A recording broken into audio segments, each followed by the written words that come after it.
Praise the Lord. Praise the Lord. Hallelujah.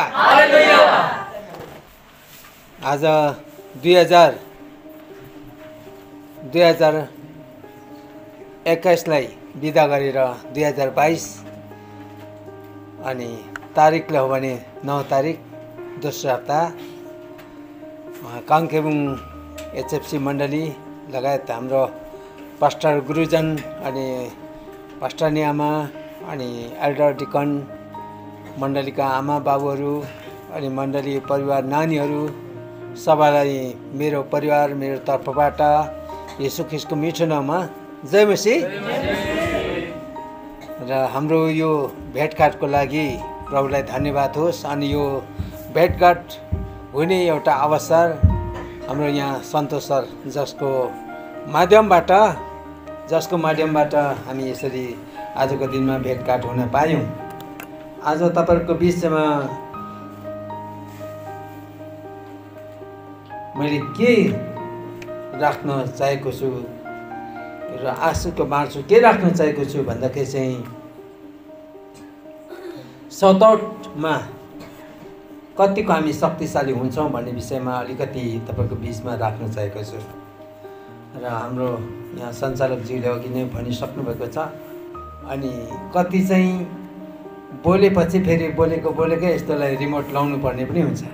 अहिले त remote system छ, ओछ्यानमा बसेर कुन चाहिँ च्यानल लाउने ठट्टाले हाल्छ, मार्नु पर्यो ओछ्यानबाटै त्यसलाई स्टप गरिन्छ। अनि यस्तो गर्नुपर्ने पनि हुन्छ। र हामी समयलाई पनि नजर राख्दै हामीले बोल्नुपर्नेहरू हुन्छ। र कतिजना त अब परमेश्वरको वचन सुन्नु भन्ने कुरो त गाह्रो कुरो हुन्छ। अनि सुन्न सक्दैन कतिजनाले। प्रभुको वचनले पनि त्यही भनेको छ, तिमीहरूले मेरो वचन के सक्दैनौ, सुन्न सक्दैनौ। अनि सुन्न नसक्नेको लागि पनि तपाईहरु आफैलाई के गर्नुपर्ने हुन्छ, प्रार्थना गर्नुपर्ने हुन्छ। र यसकारण आजको वचन विषयमा म गइरहेको छु। पहिलेको कुराहरू अतीतका दिनहरू भनेर भनिँदो रहेछ हैन। कतिले साहित्यिक लाएर बोल्छ र म साहित्यिक लाउन त सक्दिनँ, तर पनि अतीतका दिन अथवा बितेको दिनहरूको विषयमा तपाईको बीचमा केही कुराहरू राख्न चाहिरहेको छु। मैले 1986 सालमा वैशाख महिनामा येशूलाई मेरो मुक्तिदाता भनेर ग्रहण गरेको हो। अनि यसरी हुँदाखेरि दार्जिलिङबाट आउनु पर्थ्यो, लामाहट्टाबाट आउनु पर्थ्यो, कति कहाँबाट आउनु पर्थ्यो। र नजिकको चाहिँ हाम्रो यहाँ हामी चाहिँ कुम्बा भने त्यति बेला कुम्बै अब अहिले पास्टर तपाईको गुरुजन हुनुहुन्छ, उहाँहरूसँग हामी सङ्गति गर्दै 7 वर्षसम्म हाम्रो सङ्गति भयो। अनि यो 7 वर्षको अवधिभित्र मैले वचनलाई एकदमै ध्यानसित सुन्ने गरेँ। यो त 16 को बिचमा हैन, वचन ध्यानसित सुन्ने के हुन्छ, सुखी हुन्छ। अनि अर्को चाहिँ आशिषित पनि हुन्छ। हो कि होइन? हो रहेछ, सुखी हुँदो रहेछ, आशिषित हुँदो रहेछ। आमेन। आशिषित हुँदो रहेछ। आशिष केमा हुन्छ? स्वास्थ्यमा पनि हुन्छ। अनि के अरे व्यवसाय अथवा पैसा रुपियाँमा पनि हुन्छ। सबै कुरोमा आशिष हुँदै जाँदो रहेछ। यो आशिषमा हामी खुसी, परमेश्वरले नै हामीलाई खुसी बनाउनुहुन्छ। तपाईहरुको बीचमा मैले अघि नै वचन 2वटा पाठ पढेर राख्न लगाएको छु। दोस्रो इतिहास 24 को 20 र 21 अनि मत्तीको सुसमाचार 5 को 11 देखि 16 सम्म। 11 देखि 16 सम्म पढ्दैन, यसमा 11 देखि 11 र 12 यो 2वटा पद पढ्दाखेरि काफी नै छ। जब हामी ख्रीष्टको नाउँको खातिर हामी सताइन्छौँ तब उति नै शक्तिशाली हुन्छौँ। आमेन। हामी उति नै शक्तिशाली हुँदो रहेछ। भन्ने कुरो चाहिँ मलाई थाहा भएको कुरा र तपाईँहरूको बिचमा आशिष म यही राख्न चाहन्छु।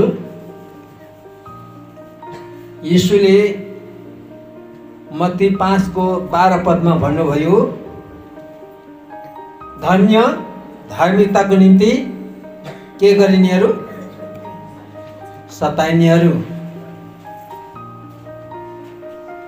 तिमीहरू के हो, रमाऊ, अत्यन्तै खुसी हो, स्वर्गमा तिमीहरूको ठुलो इनाम छ। अघिका अगमवक्ताले पनि यसरी नै खेदो गरेका थिए भनेर त्यहाँ लेखिएको छ। येशू ख्रीष्ट उहिले पनि हुनुहुन्थ्यो अनि अहिले पनि हुनुहुन्छ, पछि पनि हुनुहुन्छ अनि उहाँ सधैँभरि एक समान हुनुहुन्छ भनेर हिब्रूको किताब 13 अध्यायको 8 पदले भन्नुहुन्छ। त्यहाँ भनेको छ, लेखिएको छ, त्यहाँ तपाईँले पढ्नुभयो भने पाउनुहुन्छ। अनि सधैँभरिको एक समान हुनुहुने यीशुले के भन्नुहुँदैछ भन्दाखेरि चाहिँ, तिमीहरू धन्यका हो, मेरो नाउँको खातिर तिमीहरू सताइनेहरू। तिमीहरू रमाऊ र अत्यन्तै खुसी हो। अघिका अगमवक्ताले पनि यसरी नै खेदो गरेका थिए। अनि कसलाई खेदो गरेको थिए भन्दाखेरि चाहिँ दोस्रो इतिहासमा पढ्दाखेरि हामीले भेटायौँ, त्यहाँनिर अगमवक्ता जकरियालाई मारेको, हाबिललाई मारेको कुरा थुप्रै अगमवक्ताले मारेको छ। अनि यर्मियालाई पुरा सताएको छ। यर्मियाको किताब डल्लै तपाईँले पढ्नुभयो भनेदेखि यर्मियालाई यति साह्रो सताएको छ, ठेङ्ग्रु ठोकेको छ उसलाई। अघिका अगमवक्ताहरू एसाईलाई पनि धेरैले, एलियालाई पनि त्यसरी खेदो गरेको छ। अनि त्यही कुराहरू येशूले आफ्नो चेलालाई याद गराएको हामी पाउँदछौँ। अनि मारे पनि येशूले के बचाउन सक्नुहुन्न थियो र तर पनि उहाँको इच्छा के छ हामी बुझ्दैनौँ। धेरै अगमवक्ताले मारेको छ, धेरै पछिबाट येशूको चेलाहरूलाई पनि मारेको पाउँछौँ। याकुबलाई तरवारले मारेको छ, हेरोद राजाले तरवारले मारेको छ, यूहन्नालाई पनि तरवारले काटेर मारेको छ। यूहन्नालाई मार्ने बित्तिकै येशू ख्रीष्ट त्यहाँदेखि त्यस पश्चात उहाँले सुरु गर्नुभयो सेवाकाई। यूहन्ना मरेपछि यो कुराहरू बाइबलमा मत्तीको किताब 14 अध्यायमा यो कुरा पाइन्छ। जब खेद हुन्छ उति नै शक्तिशाली हुँदो रहेछ भन्ने कुरो चाहिँ मैले अनुभव गरेको छु मेरो जीवनमा। अनि हामी यहाँनिर पास्टरनी आमा हुनुहुन्छ अनि यहाँ पास्टर बाबु हुनुहुन्छ। जति खेद हो उति शक्तिशाली, यो अचम्म लाग्छ। हामीले डरै लाग्दैन थियो त्यति बेलाको कुराहरू, डर लाग्दैन थियो। तर तिनीहरूले हामी के जस्तो पनि मान्दैन थियौँ। उनीहरूले हामीलाई सेवा गर्नु दिँदैन थियो र पनि हामी प्रचार गर्थ्यौँ। अनि त्यो ठाउँमा अहिले यति साह्रो बेसी मण्डली बढेर गएको छ। अहिले करिब 100 घरभन्दा बढी मात्रामा त्यो हामीले प्रचार गरेको त्यो लुङचक लुङयाम भन्ने एरियामा त्यसरी भएको छ। अनि हामीले काम चाहिँ गर्नैपर्छ। हामी यहाँनिर हेर्नेछौँ, म पढ्न लाउनु पऱ्यो तपाईँहरूलाई। दानियलको किताब 3 अध्यायको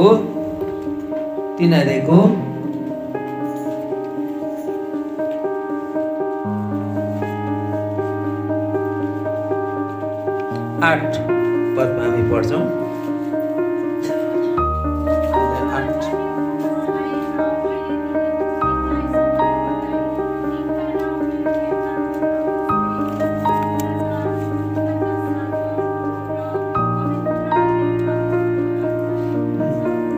आमेन। अनि त्यहाँदेखि 18 मा पढ्नुहोस्।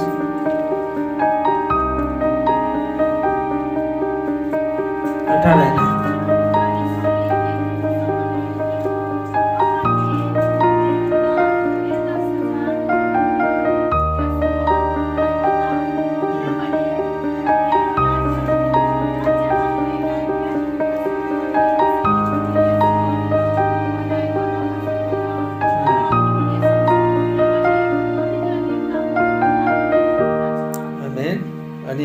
एकैचोटि 30 मा पढ्छौँ। 3 को 30 मा अब यो महान बेबिलोन होइन जुन मैले आफ्नो कृतिका महिमाको लागि मेरो ठुलो शक्तिद्वारा आफ्नो राजकीय निवासस्थान बनाएको छु।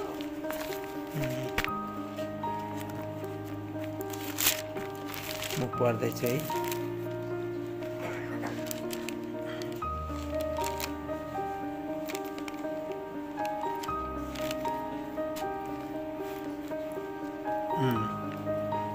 यहाँनिर मैले पढ्नु लागेको कुरा चाहिँ के हो भन्दाखेरि चाहिँ यहाँनिर सुनको मूर्ति भनेर भनेको छ।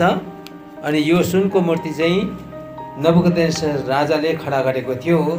अनि सायद एक दिन यसको ओपनिङ भएको होला। अनि त्यो दिन चाहिँ अब नरसिंह बाजा बिना सितार सङ्गीत सबै कुराहरू बजाउँदाखेरि चाहिँ सबैले त्यो ढोक्नु पर्ने त्यो मूर्तिलाई। त्यो उद्घाटनको दिन सायद हुनसक्छ। अनि यसरी हुँदाखेरि यो 3 जनाले चाहिँ त्यहाँ नढोकेको कुरा पाइयो। अनि यो चाहिँ व्यासताको किताब 5 अध्याय अनुसारले उनीहरूले मूर्तिले ढोकेनन्। अनि त्यहाँनिर मूर्तिले नढोक्ने चाहिँ तत्कालै आगोमा भट्टीमा हाल्नु पर्ने कुरा अघि नै यो कुरा चाहिँ भइसकेको थियो। एउटा कानुन बनाइसकेको थियो। र यिनीहरूलाई आगोको भट्टीमा हाल्नु कारण चाहिँ के थियो भन्दाखेरि चाहिँ मूर्तिलाई नढोक्दाखेरि। अनि दानियलको किताब 6 अध्यायमा आएपछि दानियल चाहिँ अब यिनीहरू चाहिँ एकदमै बुद्धिमा पनि माथिल्लो दर्जाको भयो। अनि यिनीहरू अति नै अब राजाको एकदमै काम लाग्दो यिनीहरू मन्त्री पदमा आएकाहरू भनेर हामी भन्न सक्छौँ। अनि यसको यिनीहरूको सरसल्लाहद्वारा राजा पनि एकदमै राम्रो भएको खुसी भएको कुराहरू हामी पाइन्छ। अनि यस पश्चात दानियलले त अझै उसलाई त तेस्रो दर्जामा लगिएको छ। तेस्रो दर्जादेखि पनि अझै उसलाई चाहिँ माथिल्लो अझै माथिल्लो स्तरमा उसलाई लगिएको कुराहरू पाउँछौँ। र दानियलमाथि चाहिँ आरिस भएको कुराहरू हामी देख्छौँ। दानियलले सधैँ परमेश्वरलाई प्रार्थना गर्नुहुन्थ्यो। अनि यही कुरोमा नै उनीहरूले आरिस भएको त होइन, तर दानियललाई चाहिँ उसको पदोन्नति अथवा उसलाई चाहिँ प्रमोसन भएकै अनि उनीहरूले त्यसमा आरिस भएको थियो। अनि आरिस गरेर चाहिँ दानियललाई चाहिँ खत्तम गरेर दानियलको पदमा उनीहरू बस्ने विचार गरेको। अनि बस्ने विचार गर्दाखेरि उनीहरूले के षड्यन्त्र रच्यो त भन्दाखेरि दानियल चाहिँ उसको प्रार्थनाद्वारा मात्रै हामी पक्रिन सक्छौँ। त उसले कुनै घोटाला पनि गर्दैन अनि कुनै नराम्रो कामै गर्दैन। अनि उसको काम विषयमा त सबै कुरो असलै छ। यसकारण उसलाई चाहिँ हामी उसको प्रार्थनाद्वारा मात्रै पक्राउ गर्न सक्छौँ। अनि पक्राउ गर्दाखेरि चाहिँ उसले चाहिँ सिंहको खोरमा हाल्ने र यो कुराहरू फारिसी मादीको नियम कानुन अनुसार चाहिँ यो उर्दी राजाले लेख्न लगाएर औँठी छापाहरू हालेर अनि यो कुराहरू गरेपछि चाहिँ अनि दानियलले एक दिन यसो नै तपाईँ बाहेक राजा बाहेक कसैले सेवा गर्नु नपाउने भन्ने कुरो चाहिँ अघिबाटै सबै कुरो ऐन कानुन बनाइसकेको थियो। अनि दानियललाई प्रार्थना गर्दै गरेको भेटाए। अनि भेट्छ नि त, किनभने दिनमा 3 पल्ट उसको प्रार्थना हो। अनि भेट्छ अनि त्यो कुरामा नै उनीहरूले षड्यन्त्र रचेको। अनि यसै कारण उसले भेटाएपछि त्यो कुरा नै राजालाई बताएपछि राजा दुखी भयो भनेर हामी पाउँछौँ। रातभरि उसले खाना पनि खाएन भनेर पाउँछौँ। अनि त्यहाँ नर्तकी वा उसको अगाडि नाचगानहरू कुनै पनि ल्याएन भन्ने कुराहरू पाइन्छ। अनि उसलाई सिंहको खोरमा त्यो कानुन अनुसार हालियो। अनि ढोका बन्द गरियो। अनि त्यहाँ औँठी छाप पनि लगाइयो, कसैले सुन्नु नपाउने यस्तो कुराहरू भए। अनि रातभरि जब झिसमिसे उज्यालो हुन अगाडि नै राजा त्यहाँनिर पुगेर के तिमीले सेवा गरेको परमेश्वरले तिमीले बचायो भन्दाखेरि हजुर मैले परमेश्वरको विरुद्धमा पनि के काम यसो नराम्रो नगरेकोले गर्दा र तपाईँमा पनि यसरी नराम्रो काम नगरेकोले गर्दाखेरि परमेश्वरले मलाई निर्दोष ठहराउनु भयो, परमेश्वरले मलाई बचाउनु भयो भनेर भनेपछि चाहिँ त्यो ढोका खोलेर दानिएलले निकालेपछि अनि को कानुन अनुसार फेरि त्यो दोषी ठहराउने जो थिए अथवा षड्यन्त्र रच्नेहरूको सबै परिवारले चाहिँ त्यहाँ हालेको छ। यो षड्यन्त्र रच्ने षड्यन्त्रकारीहरू त्योहरू थिए जो चाहिँ ज्योतिषी भनेर पनि भनिएको छ यहाँनिर। र यसरी परमेश्वरले हामीलाई छुटकारा दिनुहुने परमेश्वर हुनुहुन्छ।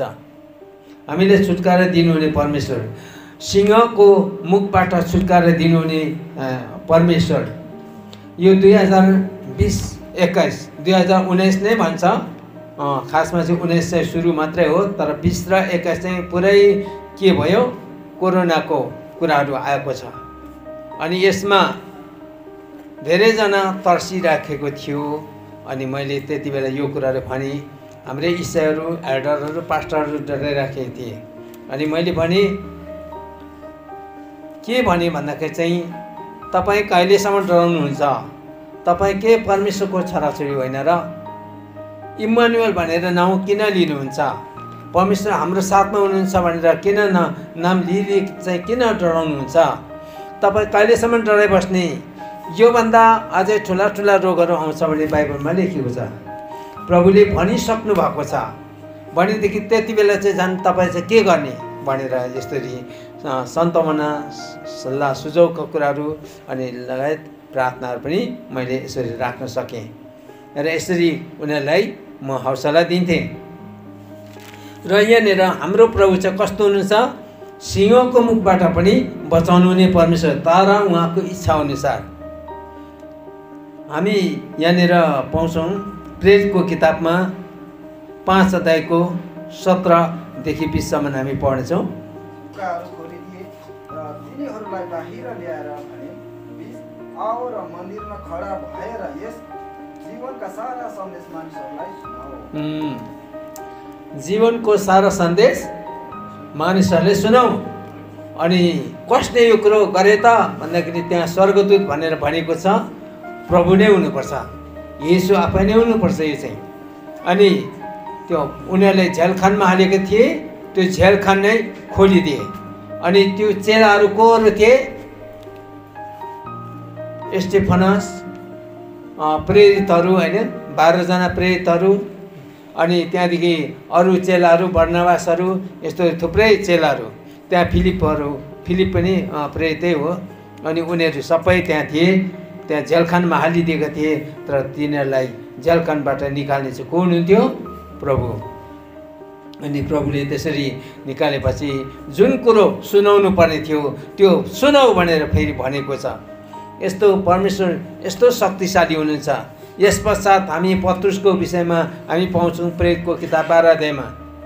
त्यहाँ पत्रुसलाई झ्यालखानमा थुनिएको थियो, भोलिपल्ट उसलाई मार्नुपर्ने। अनि त्यो बेलुकी चाहिँ 2वटा सङ्गलाले बाँधेको थियो। अनि त्यहाँनिर पहरादारहरूले एकदमै तानात खटिरहेको थिए। पत्रुस डरले थरथर काम्दै बसिरहेको थियो भन्ने कुरो चाहिँ हामी सुन्दैनौँ, फेरि देख्दैनौँ। तर पत्रुस त सुत्यो भनेछ, निदायो भनेछ, खुसी आनन्दसँग ऊ त निदाइराखेको छ, ढुक्क परिरहेछ। नत्र भने हामी भने निन्द्रा लाग्छ होला, भोलि मलाई मार्दैछ भने आज निन्द्रा लाग्छ होला, के सोच्दै सोच्दै त्यतिकै रात काट्छु होला, होइन? तर पत्रुस चाहिँ सुत्यो भनेको छ। प्रभुमाथि कत्रो ठुलो भर। अनि उहाँले पहिले नै सुन्नुभएको थियो, तँलाई तेरो चाहिँ मृत्यु चाहिँ यस्तो अवस्थामा हुनेछ, बुढो भइन्जेलसम्म त चाहिँ बाँच्नेछस्, त जानु नसक्ने ठाउँमा मान्छेहरूले लानेसम्म, तैँले आफ्नो पटुका कस्न नसक्ने अवस्थासम्म त चाहिँ बाँच्छस् भनेको थियो नि त। त्यसले गर्दाखेरि ती कुरा पनि उसलाई याद थियो होला सायद, यसकारण ऊ ढुक्क त्यहाँनिर सुतेको छ। तर रातमा उसलाई चाहिँ स्वर्गदूतले कोखामा हिर्काएर उठायो भनेर भनेको छ। उठाएपछि उसलाई चाहिँ त्यो ठाउँबाट त्यो जग्गाबाट उसलाई निकालेको छ। त्यो सङ्लाले बाँधेकोहरू फुस्केको छ। अनि त्यहाँ पहरा चौकीहरू बसिरहेको छ र पनि उनीहरूले देखेको छैन। उनीहरू त्यो पत्रुसले त्यहाँ त्यही ढोकाबाट त्यही दाइलोबाट निस्केर जाँदा पनि देख्दैन। प्रभुको कति ठुलो शक्ति कुरा यहाँनिर हामी यसरी हेर्छौँ, यसरी देख्छौँ। हामीले विश्वास गरेको लडतरको प्रभु होइन, शक्तिशाली प्रभु हुनुहुन्छ। उहाँ अचम्म र उदेकको परमेश्वर हुनुहुन्छ, शक्तिशाली प्रभु हुनुहुन्छ। यसै कारण हामी ढुक्कसँग शक्तिसँग हामी प्रचार गर्छौँ। र प्रेरितको किताब 16 अध्यायमा पनि को त्यहाँनिर जेलखानमा परेको थिए थाहा छ? पौल र सिलास। हजुर, पौल र सिलास पनि जेलखामा थिए। उनीहरूले कुटे पिटे खुनपछे बनाएको छ र पनि उनीहरूमा के छ? आनन्द छ। उनीहरूमा के छ? खुसी छ। एउटा नानीले कुटेर गीत गाउन लाउनुहोस् त, गाउँछ? गाउँदैन। र यहाँनिर पौल र सिलासले के गरेको छ? गीत गाइराखेको छ, भजन गाइराखेको छ, प्रार्थना गरिराखेको छ। अन्तमा त्यहाँ पनि के भयो? स्वर्गदूतले त्यो सङ्लाहरू सबै तोडिदिएको कुरा पाउँछौँ। स्वर्गदूत भनेको छ अवस्थामा चाहिँ प्रभु नै हुनुहुन्छ। अनि त्यहाँनिर दाइलोहरू जम्मै उग्रिएको छ। त्यहाँ जेलर अफिसरले के भन्छ?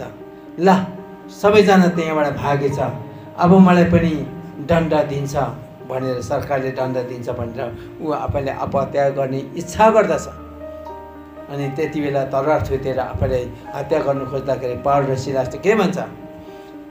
भित्रबाट देखेछन् उनीहरूले त, बाहिर हो देखिहाल्छ, बाहिरबाट पो भित्र देख्दैन त, किनभने अँध्यारो छ। जेलखान भनेको अँध्यारो हुन्छ, त्यहाँ बत्ती हुँदैन। अनि आफूले हत्या गर्नु आँटेको देखेर भित्रबाट पौलले कराएर भन्छ, है आफूले हत्या नगर्नुहोस्, आफूले हानि नगर्नुहोस्, हामी सबै जेलको मान्छेहरू यहीँभित्र छौँ है भनेर भन्दाखेरि झसङ्ग हुन्छ। उसले आफूले आफै हत्या गर्ने कुराहरू सबै हटेर जान्छ। त्यसपछि उसले बत्ती बालेर उफ्रँदै पौल र सिलासको चरणमा गयो भनेको छ। अरू बस्ने अरू मान्छेहरूसँग गएन, तर जोहरू चाहिँ त्यहाँ प्रभुको जनहरू थियो उहाँका नै त्यो ठुलो अफसर चाहिँ त्यहाँ उफ्रिँदै बत्ती मागेर गएको छ। गएर के भन्दैछ त्यहाँनिर? मैले के गरेदेखि उद्धार पाउँछु भनेर भन्दाखेरि चाहिँ तैँले यीशु ख्रीष्टमाथि विश्वास गर, तिम्रो र तिम्रो परिवारले उद्धार पाउनेछ। आमेन। कति ठुलो शक्तिशाली कुराहरू छ। यसकारण हामी नडरौँ। यो कुरो फिलिपीको किताब 1 अध्यायले पनि बताउँछ। विरोधीहरूसँग 28 पदले होला, 27 र 28 पढ्दाखेरि विरोधीहरूसँग केही कुरामा नडराऊ, हामी डराउने छैनौँ। आँटिला हो, जोसिला हो, हामी जोसिलो हुनुपर्छ। तर जोसिलो चाहिँ कसरी हुन्छ? प्रार्थनाद्वारै हो। र प्रार्थना हाम्रो छैन, तन यहाँ छ मन घरतिर छ भने चाहिँ हुँदैन। तन पनि मन पनि यहीँ हुनु पर्यो। अहिले जो प्रार्थनाको समयभित्र चाहिँ यहीँ हुनुपर्छ, यो सेवाको भित्र चाहिँ यहीँ हुनुपर्छ। तर त्यो माछा मार्ने दाजु र चर्च जाने दाजु जस्तो हुनु चाहिँ भएन। एकजना दाजु चाहिँ माछा मार्नु गएछ अरे, एकजना दाजु चाहिँ चर्चमा आएछ। माछा मार्ने दाजुलाई चाहिँ माछा मार्दै मन चाहिँ चर्चमै भयो अरे। मेरो दाजुले त आज कति आशिष पायो होला, म त माछा मारिराखेको छु भनेर खालि मन चाहिँ चर्चमै छ अरे, उसको चाहिँ चर्चमै छ अरे। अनि चर्चको त्यो दाजुले चाहिँ फेरि यो भाइले त माछा त आज त कति ल्याएर खाने भयो नि, माछा कति मार्यो होला भनेर चर्चमा चाहिँ मन छैन, खोलामा भाइको सँग मन चाहिँ उतै छ अरे। अनि भरे अन्तमा कसले आशिष पायो? खोलामा भएकोले पो पायो अरे भन्ने कुरा पनि छ होइन। खोलामा भएकोले चाहिँ किन पायो त भन्दाखेरि चर्चमा मन भयो नि त उसले चाहिँ। तर चर्चमै बस्ने मान्छेको चाहिँ बाहिर मन भयो, जुन खोलामा भयो। त्यसरी नै त्यो वचनले चाहिँ हामी त्यो उखानले चाहिँ त्यसको अर्थले चाहिँ के बताउँछ त भन्दाखेरि हामी चर्चमा त आएका छौँ तर बारीतिर गाई गोरु घाँसतिर हामी त्यही मन लागेको छौँ भने त्यो फाइदा भएन। हामी ढुक्कसँग बेसी भनेको हामीलाई 2 घन्टा मात्रै हो समय, अनि यो 2 घन्टाभित्र चाहिँ एकदमै ध्यान दिएर प्रभुको वचन सुन्नुपर्ने। मैले त तपाईँहरूको बिचमा कतिजनाले मेरो कुरा सुन्नु भएको छ। मेरो गवाई यस्तो छ, 2-3 घन्टा वचन बोल्नु हुने पास्टर यही नै हुनुहुन्छ। ढुक्कै बसेको अब उत्पत्तिको किताब 37 अध्यायदेखि चाहिँ 44 अध्यायसम्म पढ्दाखेरि चाहिँ अब त्यत्रो त्यो कटासिँगै थिएँ। अनि यही कुरा चाहिँ मैले एकजना बडीलाई यो कुरा सुनाइदिँदाखेरि होइन तपाईँले त यति राम्रो सुन्नुभएको रहेछ, हामीले त यो चर्चमा यस्तो त सुनेको छौँ न भनेर भन्नुहुन्थ्यो। अनि लेखेर पनि लग्यो उसले त, लेखेर पनि लग्यो बाइबलमा, होइन कि लेखेर लग्यो त्यो मैले भनेको कथा। यति लामो कथा हुँदो रहेछ, यति लामो राम्रो कुरा रहेछ, हामी त यसरी त कसैले पनि बताएको छैन भनेर भन्नुभयो। अनि यो दानियलको किताब यो 3 अध्याय डल्लै अब सुरुदेखि अन्त 6 अध्याय डल्लै, होइन। अनि यस्तो प्रकारले हामी सुन्दै आयौँ र नै हामी यसरी आशिषित बन्न सकेका छौँ भन्दाखेरि यसमा कुनै उयो छैन। र वचन सुन्ने चाहिँ साँच्चै नै सुखी हुन्छ, वचन सुन्ने मान्छे शक्तिशाली हुन्छ। आजको वचनले चाहिँ हामी के हुन्छ, आजको वचनले के भनेको छ भन्दाखेरि चाहिँ जब सतत आउँछ हामी उति नै शक्तिशाली हुन्छौँ। अनि यी प्रेरितहरू त्यस पश्चात जब सतत आए तब तितर भए अनि उनीहरू अझै शक्तिशाली कामहरू गर्दै गए। फिलिपले सामरियामा ठुलो सुसमाचारको कामहरू गरे, त्यहाँ शक्तिशाली कामहरू गरे। अनि पावलले एकातिर गरिराखेको छ, अनि बर्नाबासले एकातिर गरिराखेको छ, अनि पत्रुसले एकातिर गरिराखेको छ। यसरी छरपष्ट भएर चारैतिर फिँजेर चाहिँ अझै भव्य रूपमा त्यहाँनिर सुसमाचार प्रचार गरेर गएको छ। र त्यो सुसमाचार आज तपाईँ र मेरो जीवनमा पनि यसरी आयो र हामीले पनि यीशुले विश्वास गर्न सक्यौँ। नत्र भने आजभन्दा 2000 वर्ष आउनुहुने यीशु हाम्रो लागि को थियो, कुन चरीको नाउँ हो त्यो यीशु चाहिँ, होइन। यीशु भन्नु पनि हामीलाई शरम लाग्थ्यो, पनि घृणा पनि लाग्थ्यो, मन पनि पर्दैन थियो, होइन। तर अब यीशु भन्नु हामीलाई एकदमै मनपर्छ। यीशु भन्नु एकदमै खुसीको कुरा छ, यीशु भन्नु शक्तिशाली कुरा छ। यसै कारण अनि आज तपाईँ र मेरो जिम्मेवारी, प्रभुले तपाईँ र मलाई सहायता गर्नुहुन्छ, प्रभुले हामीलाई शक्ति दिनुहुन्छ त्यो प्रचार गर्नलाई। खोजिराखेको छ उनीहरूले, मन्दिरमा अनन्त जीवन खोजिराखेको छ, गुम्बामा अनन्त जीवन खोजिराखेको छ, पण्डितसँग अनन्त जीवन खोजिराखेको छ, झाँक्रीसँग अनन्त जीवन खोजिराखेको छ। अनन्त जीवन यीशुसँग छ। कहाँ लेखेको छ? यूहन्नाको सुसमाचार 3 अध्यायको 15 पदमा, जसले उहाँमाथि विश्वास गर्छ, उहाँमाथि भनेको चाहिँ यीशु हो, यीशुमाथि विश्वास गर्छ त्यसले अनन्त जीवन पाउँछ। 16 पदमा के भन्छ? परमेश्वरले संसारले यस्तो प्रेम गर्नुभयो, उहाँले आफ्नो एकमात्र पुत्रले दिनुभयो ताकि उहाँमाथि विश्वास गर्ने कोही पनि नाश नहोस् तर त्यसले अनन्त जीवन पाओस्। अनि यो अनन्त जीवनको बारेमा हामीले भन्दै जाँदाखेरि पनि त्यहाँ धेरै कुराहरू भन्नुपर्ने हुन्छ। कसैले हामीले सोद्धाखेरि परमेश्वरले नै हामीले उत्तर दिने कुरा पनि ठिक्कै दिनुहुन्छ। अनि यीशु चाहिँ यस्तो यीशु हुनुहुन्छ हाम्रो साथमा। प्रश्न गर्नेले प्रश्नद्वारै जवाब दिएको छ। तपाईँले कुन अधिकारले यो काम गर्नुहुन्छ भनेर भन्दाखेरि चाहिँ म पनि तपाईँलाई सोध्छु, तिमीहरूले पनि एउटा कुरा सोध्छु कि यूहन्नाको बप्तिस्मा चाहिँ तिमीले स्वर्गबाट भयो कि मानिसबाट भयो भनेर भन्दैछ, सोध्यो। अब मानिसबाट भनौँ भने ढुङ्गाले हान्ने, स्वर्गबाट भनौँ भने किन मानेन भन्छ। यसरी प्रश्नको प्रश्नबाट पनि उहाँले यसरी उनीहरूले उत्तर दिनुभयो। यीशु ख्रीष्टको वचन मभन्दा मिठो छ भनेर लेखिएको छ। अनि मभन्दा मिठो छ त? छ नि, साँच्चै मिठो छ। जब तपाईँले बाइबल अध्ययन गर्नुहुन्छ, जब तपाईँले सङ्गतिमा वचन सुन्नुहुन्छ, यस्तो मिठो मिठो कुराहरू पाउँदै जानुहुन्छ, रहस्यमय कुराहरू।